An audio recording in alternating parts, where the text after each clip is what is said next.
HR v dnešnej dobe už nie je len o správe užívateľských dát, a teda o tých tvrdých dátach. Práve naopak. HR oddelenia v dnešnej dobe udávajú tempo firmy.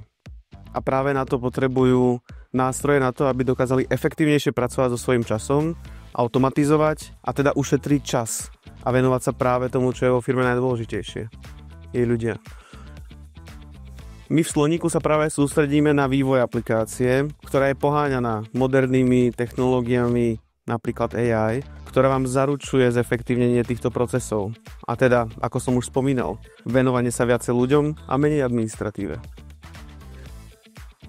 Nový modul Dokumenty je práve jeden z tých nástrojov, ktorý vám uľahčí prácu s dokumentami tým, že si môžete nahrať viacero dokumentov naraz, využiť naše chytré AI, ktoré vám pomôže pri generovaní týchto dokumentov a samozrejme aj kompletne celý manažment tých dokumentov. Či už ide o zatriedovanie do zložiek, podpisovanie digitálne, ktoré plne podporuje eIDAS legislatívu Európskej únie a mnoho ďalšieho. V nasledujúcich týždňoch budeme vydávať nový modul 360-ková spätná väzba, ktorá vám nielen pomôže so zberom používateľských dát, ale aj ich analýzou. Veľkou výhodou tohto modulu je, že dokážete vďaka umelej inteligencii zanalýzovať nespočetne veľa dát a teda ušetríte váš drahocenný čas. Sloník už teraz pomáha s riadením výkonnosti a meraním kompetencií vašich zamestnancov. Ideme ale ešte ďalej.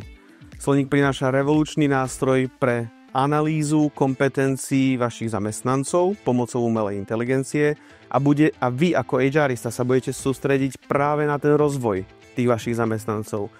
A analýzy, ktoré vám Sloník poskytne, vám prinesú dáta, na základe ktorých sa budete vedieť naozaj kľúčovo rozhodovať o tom, kde a ako posuniete vašich zamestnancov. HR oddelenia a paradigma práce s ľuďmi sa zásadne mení. My vám prinášame nástroj, ktorý vám pomôže zefektívniť a vyriešiť repetitívne procesy vďaka automatizácii, aby ste sa vy mohli venovať tomu, čo je fakt vo firme najdôležitejšie. A to sú jej ľudia.